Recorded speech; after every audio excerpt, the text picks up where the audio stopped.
Hello, hello, and welcome back to the 2020 podcast, bringing clarity to optometry, entrepreneurship, and business. Thank you so much for taking the time to join me here. As always, I'm truly, truly grateful that you would take the time to join me to learn and to grow. And as always, right off the top, I don't waste any time. I ask for a favor. If you don't mind, if you take some value out of this episode, or if you've gotten any value out of any previous episode, please do share it. Take a screenshot, throw it up on Instagram, and tag me. Leave a review, leave a comment, hit like, do all those great things. And of course, you can watch this on YouTube. Let us listen on Spotify, Apple, and all the places that you get all your great podcasts. So thanks again for joining me, guys. And of course, as always, I have a wonderful, wonderful guest who's going to help us learn and share some amazing information with us today. And her name is Wendy Buchanan. Known globally as the eyewear image expert, Wendy is a licensed optician, image consultant, and educator. Honored as the trailblazing entrepreneur in Canadian optical, Wendy is the founder and creative force behind a personalized, one-of-a-kind mobile eyewear styling service in Toronto, Canada. And what better time than during the pandemic to have a service like this, where we can't or people don't want to get out there and really be exposed. Wendy's service is incredible. And if you're watching, you can see how amazingly stylish she is. She's a perfect person for this. So Wendy, thank you so much for joining me on the podcast. I really appreciate it. Oh, thank you, Harbir. I am so thrilled to be here. Well, why don't we talk a little bit about your business? You know, tell us about how you got into this line of doing this kind of boutique, or I should say concierge type of experience for patients in eyewear. Sure. Yeah, I actually started out in a lab. I started out in a basement lab of a small optical boutique making glasses.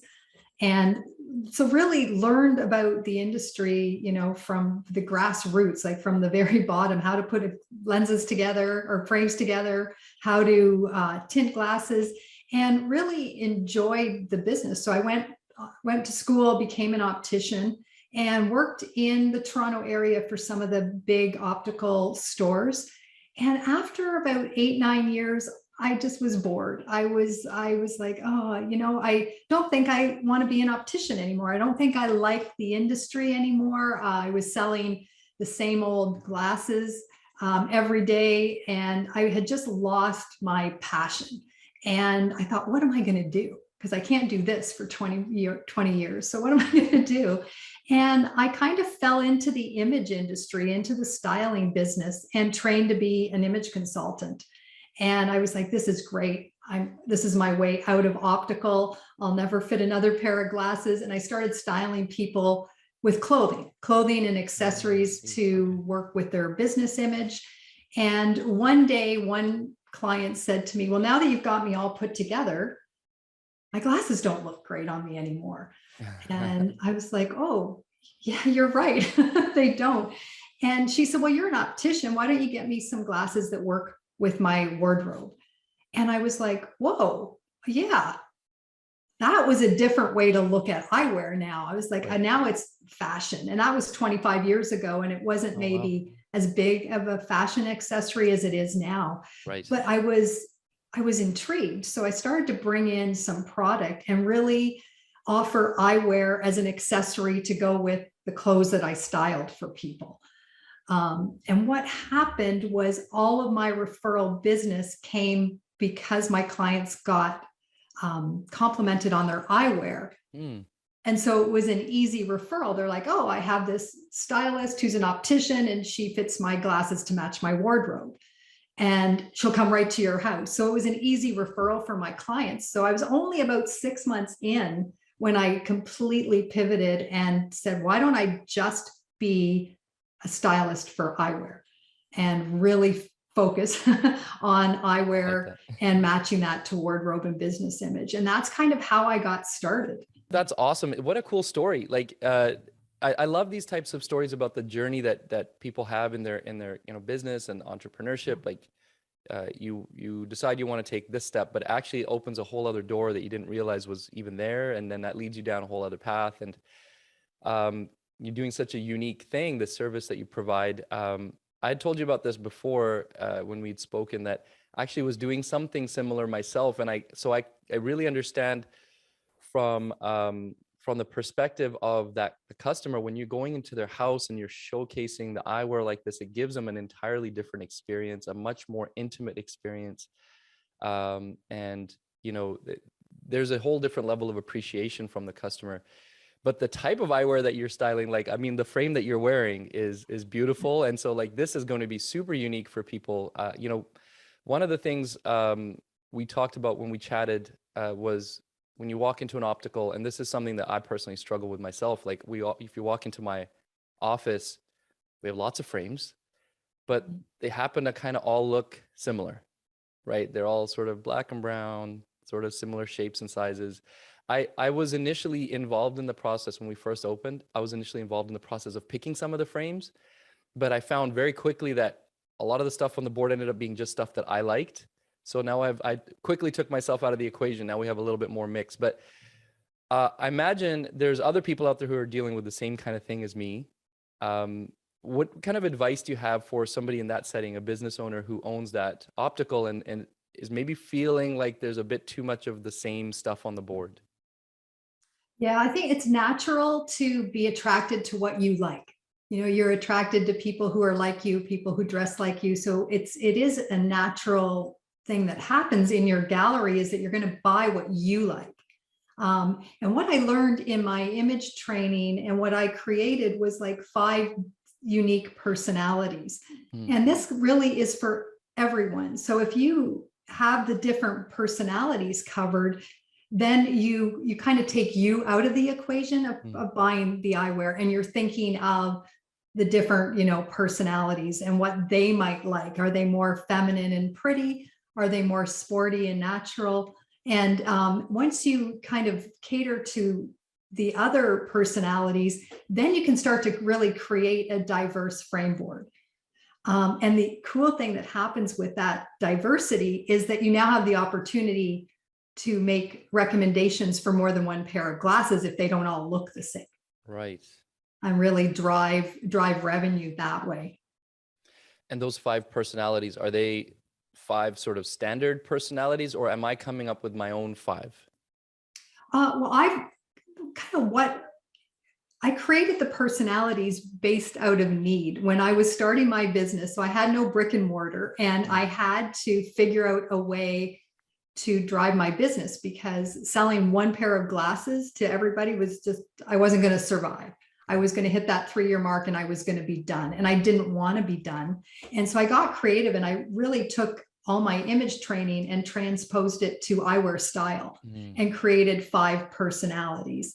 And I gave them names, but you know, you kind of recognize the different personalities. Like, I'm a little more dramatic. I'm going to stand out. My glasses are going to be bold, and I'm going to be comfortable wearing that. Where if someone's a little more natural, laid back, down to earth, kind of wants to blend, they're going to be more of what I call the natural personality. So it's knowing those. And then, because it would be very easy for me to just stock dramatic eyeglasses in bold colors, but then I eliminate all of those other people. So I'll have someone who's very classic, sophisticated say to me, "I love your style, Wendy, but I don't want to look like you." And I'm like, that's okay, because you're the subtle sophisticate. So you're going to like something a little more refined and clean and classic. And she's like, "Oh yeah, that's exactly what I want." So now I'm relatable to her without changing my style, if that makes sense. Yeah. Yeah, that's amazing, because you have the knowledge of what that type of person is looking for, right? Even though, of course, you and that person don't have the same style, but you understand that person's needs or wants.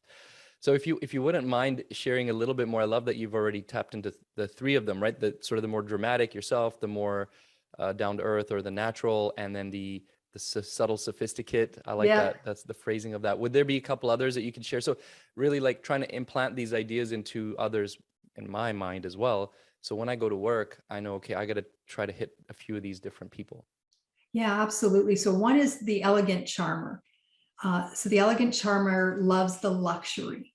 So they're going to like the high-end titaniums. Women are going to like a little bit of glitz. Doesn't mean it has to be rhinestones. It could be just a shiny material, something that I always say kind of sweeps across the face instead of strong horizontal design lines. And then one of the other personalities is really, I call it the inspired artist. It's the creative personality. And if someone is the natural in their gallery, they struggle to buy frames that are creative and colorful because they're like, oh my gosh, how am I ever going to sell this? Because I would never wear it. But when you know that creative personality and you bring in some color in unique shapes that doesn't look like a standard contemporary or clean classic frame, then that creative gets really excited. And the creative is the one that will spend the most money. Oh, interesting. That's what I've learned in 25 years. If you can provide color in neat shapes, that consumer will buy 2 or 3 pairs at a time. Wow. Okay. That's actually really, really helpful to know those different, I mean, even if these are just the ones that you've created, these avatars that you've created, but it's really helpful to think about those different types of personalities. And perhaps, you know, anyone who's listening, you know, who owns an optical can even dissect that a little bit and create 1 or 2 others that maybe they think are relevant. But either way, it's helpful. I've made this reference a few times now over the last, I don't know how many episodes, but I've heard this quote from, I think it's Jeff Bezos, where when they have a meeting, they leave a chair open for the customer, and this is the customer seat. They pretend like the customer is sitting here. What does that person want? That's what we're aiming for. And that's your perspective. I had another podcast recently where the guest was talking about that, right? We often think about things from what do we want to project? How do we want to look as the business owner? But really, we are supposed to be providing a service to the customer. So what does that person want? And, you know, there's obviously not just one type of customer, there's various types. So really, really helpful to look at it that way. So one of the things we wanted to touch on, and I think just using your last point as a bit of a segue there, as you mentioned, the creative type is the one that may be the one who buys multiple pairs or spends the most in the gallery. What are some tips and pieces of advice that you might be able to give in general as we're trying to, you know, improve conversion or improve revenue, or, you know, ultimately provide the best pair of glasses, whether it's frames and lenses, to our patients? I think the biggest thing that I've learned in 25 years of styling eyewear is don't ever assume that someone wants just one pair. You know, open up that conversation, you know, make the offer, dig a little bit deeper. You know, I always say, don't judge a book by its cover, because someone may be coming into your gallery, you know, from work, and that they might be in the health profession and they're wearing their scrubs. But as soon as they leave work, you know, that what they like to wear, that clothing style might look completely different. It will look completely different if we're using that example. They're not going to go out for dinner in their scrubs. Right. So it's asking those questions. You know, what does your clothing style look like? What colors do you love to wear? The color conversation is powerful, because when you start to unlock that, everybody dresses in a certain range of colors that they love, that looks good on their personal coloring. And once you can get to that precise in what that color palette looks like, now you can start to make offers in those colors, because they've already told you that's what they wear. And I think that's very powerful. And that also moves them out of the black and brown frames. You know, maybe they do want one, what everybody perceives to be neutral in black or brown. And then what other colors can we introduce that really become a fashion accessory that work with your wardrobe? So that's an easy conversation to start having. And it eliminates, you know, what they're wearing that day, because it might not be indicative of the style that they wear 3/4 of the time when they're out. Right. And when somebody tells you that they love red, for example, are we trying to sell them a red frame or show them a red frame? Or are we trying to show them colors that complement red? You know, and I don't know if this is an appropriate question, but like, what colors would those be? Like, what kind of colors would you show that person? Yeah, and I would say yes to both of your. Okay. Offer them red, and then offer them colors that work with red. I got you. And I find if somebody's wearing red, then they'll say, and I wear white and I wear black. and I wear navy. Those Right. seem to be common themes that I see pop up all the time. So if they're wearing red, having a red frame is bold. That says, look at me. There's confidence in a red frame too. So what's the image? But depending on what their profession is, they might not want to wear the red frames to work. Right. So we might bring in a navy or a white, like white's dramatic again.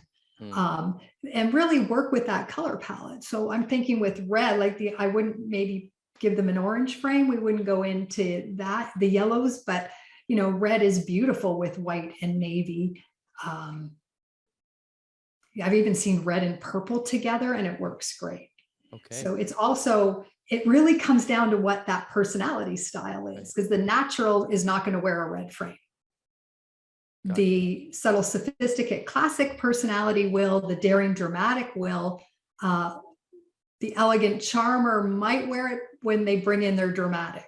So it's really kind of, they're never, and the cool thing to know with, they're never just one personality. Right. They're always a combination. Like I'm dramatic, I'm also creative, I'm also the natural. So now I have to have different glasses that work with whatever I'm wearing that day. And so once you start to discover what their styles are, then you can start to make recommendations. So it's kind of that combination of color and spec style that I call it is powerful, because that's when you just immediately, so you're going to have this red frame for when you're, a little more dramatic going out for dinner. And then we're going to pull in this navy frame for when you're on your Zoom calls that you need to look a little bit more corporate. And here's your white pair to wear for fun, so you're and not just here's the glasses that'll work with everything. Yeah. And what I notice, clients like light up when you say that. They'll say, what, I need more than one pair? I'm like, oh yeah, absolutely. You need more than one pair, but then I explain why. So it's not salesy. It's not a sales pitch. It's really serving them with a style that works for their personality, so they can go out and be the best that they can be. Gotcha. And so I think there's a couple of things there. And a lot of times my questions are coming from my own struggles, right? And I've learned that usually if I have a question or a concern, that there's others out there who have the same type of issue. So one is the color thing. Now, I know you've said it's really important to introduce color into the optical gallery and to have that for the creative type and those others that prefer that. But I still know that there's a bit of an obstacle there. Like, it's like, okay, I know I should bring in color, but when I look at this, I don't know which color to bring in. Like, should I bring in a green or a red or a blue? You know what? It's just easier if I just bring in the black. So is there something that, like, any kind of advice that you give me to kind of mentally get over that hump? I think when you know the different styles, like even just in this brief conversation, you kind of understand the dramatic, that gives you confidence to then bring in that product. Right. But then you also have to have the confidence to recommend it and to sell it. And that's like a language around what those personalities want to look like. And so it's really listening to what they're telling you. But I think, yeah, you have to have confidence in your ability to turn that inventory around and sell it, because you don't want it sitting on your board. Of course. And so I think it's getting confident with color, learning the different styles. Who are they? What do they like? What are the words that resonate with them? Like, I find with an elegant charmer, I'm starting to soften my voice when I speak to them. I'm doing it intuitively. I'm mirroring their voice. But then I know with an elegant charmer, if their personality or their personal coloring is really soft, that I know I can sell a soft blue or a pink or maybe even a crystal color. So when you know those different personalities, now when you're doing your buying, I'm like, oh, baby blue, pink. Yeah, I know who will wear it. I know what their coloring looks like. I know what their personality's like. And so then you're like, okay, I'll bring in a few of those. Yeah. And it's also, I guess, understanding who your clients are, right. Really taking a hard look at who your clients are. And are you having a creative or an elegant charmer personality come in? They're in your chair, you have the eye exam, and they walk out without buying? Is it because it was black and brown? Because they're likely not going to be attracted to that. So if they do a quick look at the board and they're like, yeah, I don't see anything that energizes me or inspires me to go and try it on. Right. So really knowing, I guess, who your clients are, maybe even really paying attention to who walks out without buying and That's what personalities were they, and then really being conscious in your next buy on what to bring in. What was I missing? Or asking them. Yeah. You know?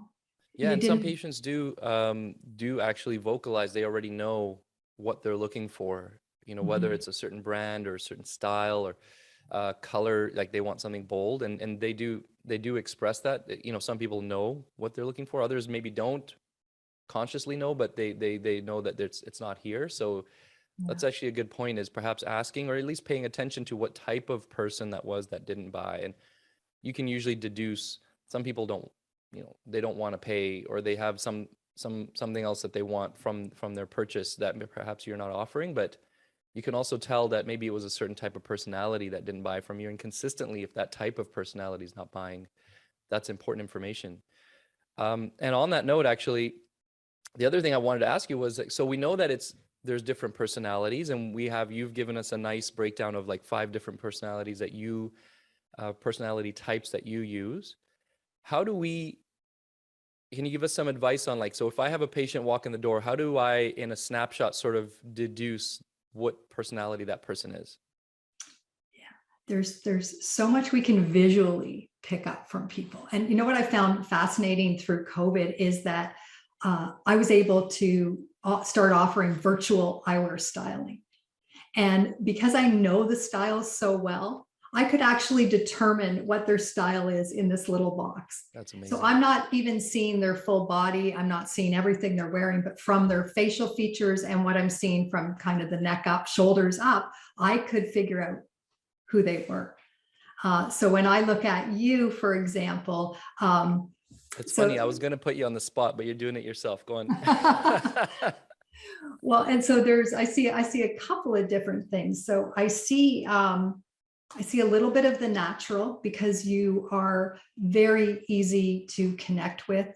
But I see that you probably would like some luxury too. And that I get from your voice.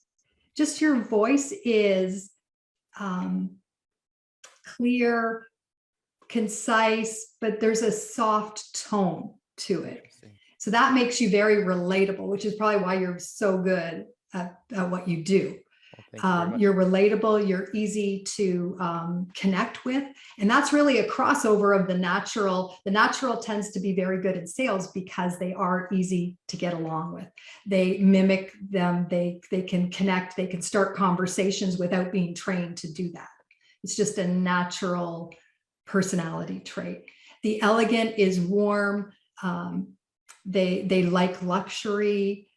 So they're going to I would start to show you high end. Just looking at you from what I see now, I'm like, okay, I wouldn't put really strong angles on you, because I see more curve with the eyebrow, curve with the head. So, but you do have a beard. So I don't want to do anything light and rimless, because I think it wouldn't be in balance with your facial hair. So I think it needs to have some texture. It needs to have some weight, which is the natural personality. But I don't want to introduce hard angles. I still want everything to be a little bit soft. Knowing you're in the eyewear business, I would put you into a color. So what colors do you like to wear in your suits? I know you might be in scrubs at work, but if you're at work, why not have some nice glasses on, right? Because they can't see your style because you're wearing scrubs. Right. That's a very good point. Thank you for that. While you did the analysis, you also buttered me up, so I feel real good now. So thank you for that. Well, it's really about serving your clients. And I think, so what you said there, buttering you up, I think it's more that your clients go, oh my gosh, she really understands me, or he understands me. So when you present a frame to them, they're like, and then you put it on, and then you explain why it works because of the relating it back to the personality, relating it to their facial features, relating it to their wardrobe colors. you have credibility immediately. So when you offer the second and third pair, but you're explaining why it's a good investment for them, they get it. They're confident in your styling ability, and you have credibility because you're talking to them in a language that they understand. Yeah, that's fantastic how you did that. Thank you very much for sharing that. I was, like I said, I was already in my mind playing with the idea of putting you on the spot, but you are the expert, so it was easy peasy for you. But I love that as you did that, like, and as you just explained, giving the reasoning and explaining to the customer, the patient, why you are offering a certain type of style to them. But it also, one writer that I love is Seth Godin. I'm not sure if you've heard of him, but he talks a lot about the stories people tell themselves. And when you tell that story, it creates imagery in your mind, and you start envisioning yourself in a certain setting wearing the frame. It's amazing the way that you did that. And I think that's so important. I think when we're at work, we just kind of say, oh, go ahead and have a look, just see what you think. But that obviously doesn't create any imagery or tell a story or anything like that. That's going to help, encourage the patient, or, help them feel good about their purchase. So that was very nice. Thank you for sharing that. You're welcome. You're welcome. I'm going to ask you now, because I keep forgetting to ask. You're going to have to tell me what frame you're wearing, because I really like that. This is Sabine B. What was it? Sabine B.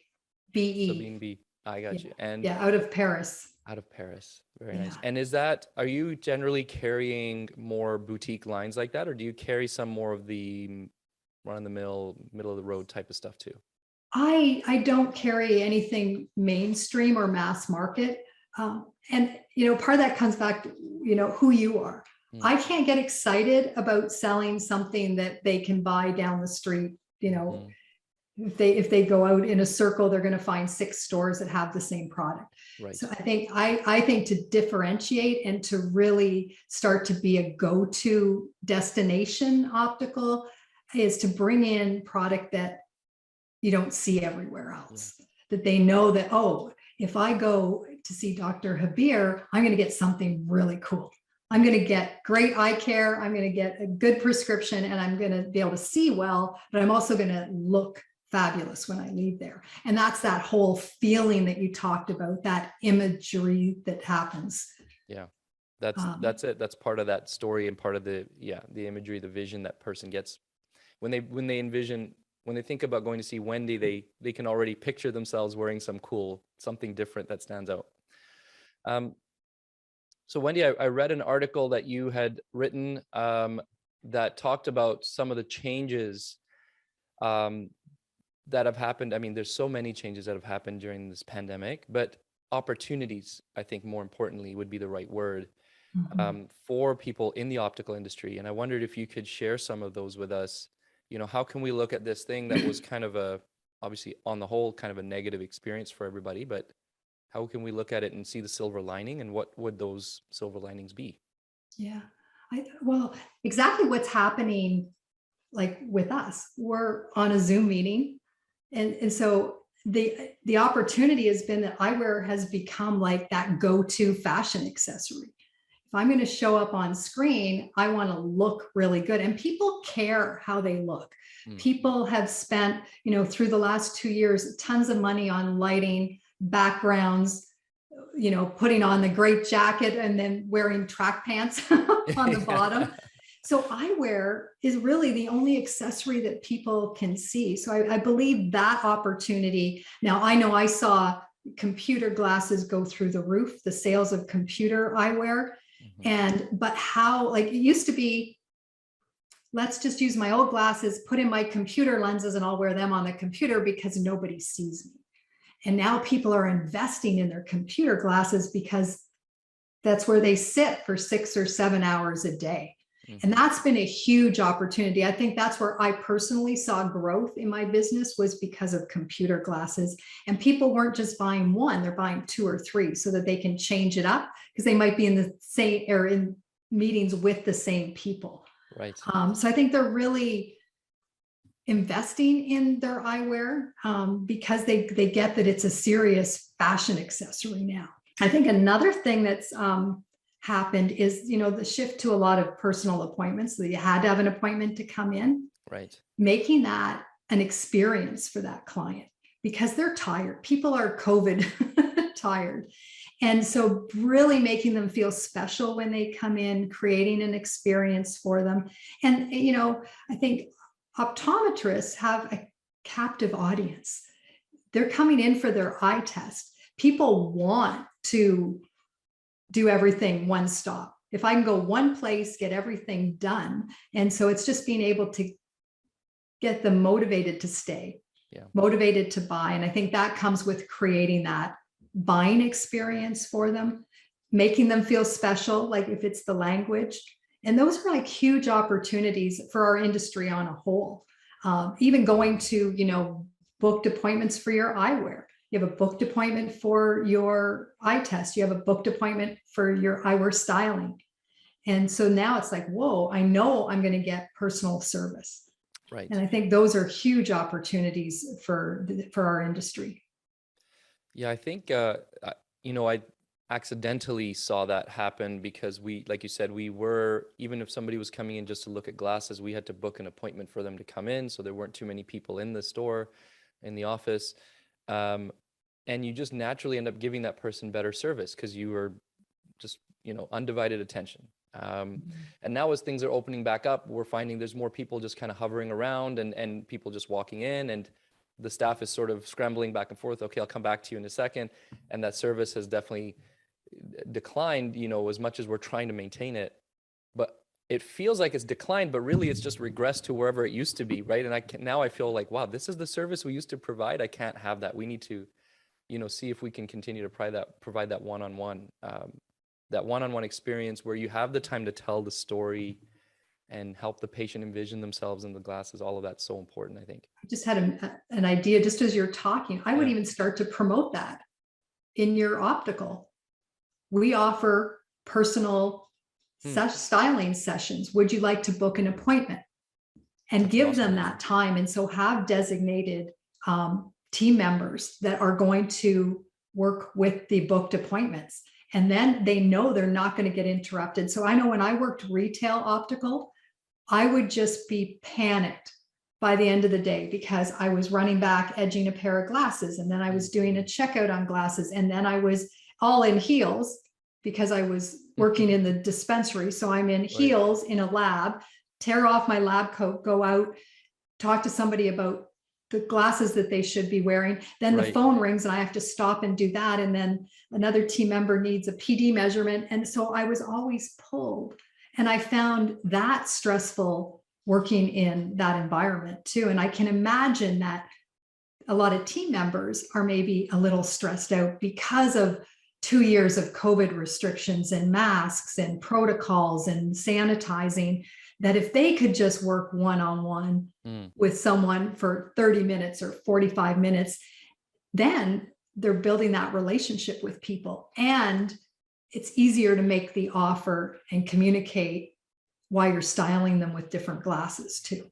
Yeah, that's a great idea. And maybe it won't seem so revolutionary for some people. There may be other offices and businesses that are doing something similar, but I think that's a really cool idea. Maybe you have your generally patients can walk in, but you can also give them the opportunity to book that one-on-one specialized service. I think that's a really cool idea. That's maybe hybrid between somewhere halfway between what we're doing and what you're doing, to provide better experiences for our customers.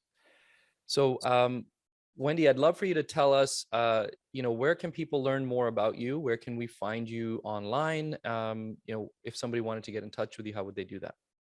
I'm like you, I'm kind of everywhere social. I haven't dipped my toes into TikTok yet, but I'm sure that's going to happen. So my one website is bespectacular.com. I have an Instagram, Be Spectacular. You can find me, Wendy Buchanan, on Instagram or Facebook as well. So I'm kind of everywhere. Great. And so if somebody wanted to book an appointment with you, they would just kind of follow one of those bespectacular.com? Yeah, through or Be Spectacular, actually even through Instagram at Be okay. Spectacular Training. And I do offer, like, complimentary strategy calls if they want to, talk about growing their optical galleries. We can do that, kind of just like on a casual conversation like Yeah. this too, and see what the needs are really, and Right. kind of give recommendations, because it's some one little comment can change the dynamics of the whole team too. Yeah. But yeah, I would so Wendy at bespectacular.com, or through Instagram at Be Spectacular Training. Great. I think that's actually something that I would love to chat with you a little bit more about offline. I think maybe we get our team together and have a call with you and talk about all of these things, so everyone can be on the same page. I think that would be super Yeah. helpful for us. Oh, I'd love to help you. Thank you. Yeah. So Wendy, there's always two questions that I'd like to end the podcast with. The first one of those is, if we could hop in a time machine and go back to a point where you were in a difficult place, perhaps struggling, if you'd like to share that experience, you are welcome to, but more importantly, what advice would you give to yourself at that time? It probably would be in my early years of business. So I had two little kids. I had a 3-year-old and a 6-month-old. And for some silly reason, I thought I could do it all. I could still run my business, which, was all about fashion and style. So I had to look good. I had to be dressed well. I thought that I could still host dinner parties and entertain. And I remember one week in particular, I was running like a crazy woman all week, running to daycare, running to see clients. And I thought, if I can just get to Friday, I'll be okay. If I can just get to Friday, I'll buy myself some flowers. I'll be okay if I can just get to Friday. And that was my whole mindset going into the week. Friday afternoon, 2:30, on my way to see my last client, and I get creamed on the 401 in my car. Oh. And when you have to sit there for 3 or 4 hours for a tow truck and everything, when I finally got home, I was just like, what am I doing? What? Like, you just can't do it all. And so I think Wendy now would have, been there to support that Wendy 25 years ago, or I guess 22 years ago, and said, hey, like, just relax. You don't have to do it all at the same time. You can have it all, but it doesn't all have to happen at the same time. And I did actually, after that car accident, go down to 3 days a week and stayed home 2 days. I'd do a little bit of work in my office. And you know what was really interesting? My sales didn't change. So I lost no business. I just became more productive, and I gave myself a break. And so I allowed myself just to have Monday and Friday to chill out a little bit, not run out of the house with the kids. And it was a game changer for me. Unfortunately, I had to be hit over the head with a hammer before I listened. And so I would think, listen to your body, because it's not worth it to have that much anxiety to do it all. Yeah, that's thank you for sharing that. That's a powerful story to share. And I think there's a lot of people who are in a similar position, running that rat race, so to speak, feeling like they have to try to do all of it at the same time. And it's unfortunate, like you said, you literally had to be knocked, had the sense knocked into you, so to speak, there. But I think there's some people, pardon me for putting it this way, but some people who are not fortunate enough to have that wake up call, even if it is a car accident or whatever it is that gives it to you.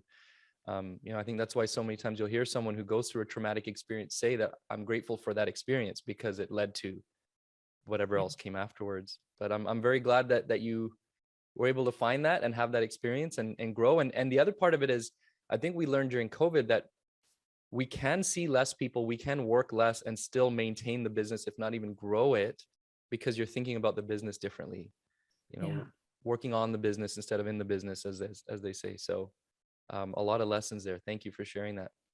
Yeah. The second question is, then, everything that you've done, everything you've accomplished, this business that you've grown, how much of it would you say is due to luck and how much is due to hard work? I don't think any of it was luck. Like, I guess there's some, I'm grateful for the people that I got to meet, the lessons that I learned. And, when I left my full-time job and went out on my own, I was making no money. I was living in a basement apartment, but I just kept saying, but I know this is going to work. I know it's going to work, and I know it's going to be fun. And I know I'm creating a lifestyle for myself. And so it wasn't about money. But I guess it was just being brave enough to take that leap. Like, whoa, I'm going to leave this nice salaried position and I'm going to go out and try to do something completely different. And 25 years ago, people weren't doing mobile eyewear. People would say, oh, it's not going to work. It's not going to work. People in the industry, it's not going to, some people have tried that and it's not going to work. And I guess I just intuitively trusted myself, that I could go out and make it work. So, and I didn't find it hard work. That's what's so fascinating, because I loved what I was doing. There, it sometimes is stressful work because you're trying, what's my next big move? What's the next thing that I can do to serve clients? How can I make this better? So there's that stress. But I think it's more, I loved it. And so then everything else kind of took a backseat. And I think there's luck in that, maybe lucky that I was sometimes in the right places and met the right people that were my clients. Because when you have no money, you have time, you go out and you're talking to a lot of people and driving business that way. So I think it wasn't hard work, but it's work. Yeah, it's still work. You still had to do something. You still had to put the effort in. You still had to strategize. It's a tricky question, the luck and the hard work thing. And I find it really intriguing to watch my guests kind of work their way through it, because a lot of times there's sort of an instinctive response and you're like, wait, okay, but there was also this. But I think the word that I think kind of lines up with what you're saying here is like having faith in what you're doing and in yourself, and that what you're, even though there may not be a path, we said it in the beginning, you're a trailblazer, right? In what you're doing here. So there's going to be a lot of questions and being unsure and all of that kind of stuff. But the fact that you were brave enough to do it is amazing. And really it's paved a way for so many others. So thank you for doing it and being brave enough to do it. And, now there's people listening to this who are going to be able to learn from you and take away, that same, the same feelings of being brave and moving forward and blazing their own trail. So thanks for doing that and sharing that. Oh yeah, I'm grateful to be here. So this is part of luck. Can we consider sometimes the people that you meet and connect with? Is it luck? Or were you just supposed to meet them? Right.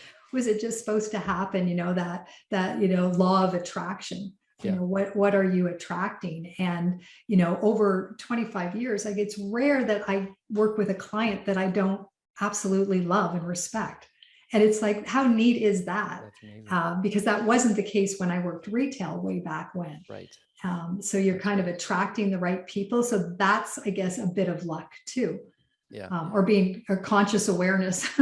Yeah. Well, I mean, we could kind of go on this all day. I love this type of topic, but in my opinion, there's luck, but the luck only comes, you have to be doing something first, right? If you were just sitting in your house and not going anywhere or doing anything, you're not going to just accidentally be lucky. It's highly, highly unlikely. But one of my favorite quotes is about that. It's about taking the action and being bold. And when you do that, then those opportunities show up. Then the lucky things happen. Then, like in your case, the doors that you didn't even realize were going to open, you were styling people for clothes, and then you saw the opportunity for eyewear. That wouldn't have happened if you stayed at your previous job, or if you were not trying to do something different. So again, really great job on that. Really cool to see what you've built. And I think you're sharing so much great information with others like myself to help us be better at what we do as well. So thanks for sharing that. And thank you again, Wendy, for coming on the podcast. I'm really excited to get this out there. What a privilege. Thank you for having me, Harbir. This was a great way to spend a morning. That was my pleasure. Thank you, Wendy. And thank you everybody who's tuned in, whether you're watching on YouTube or listening on Spotify, Apple, wherever. Thanks again for joining me. And don't forget, if you got value, make sure you share it, hit like, leave a comment, leave a review, take a screenshot, all of the good stuff. And I will be back in another episode very, very soon. Take care, guys.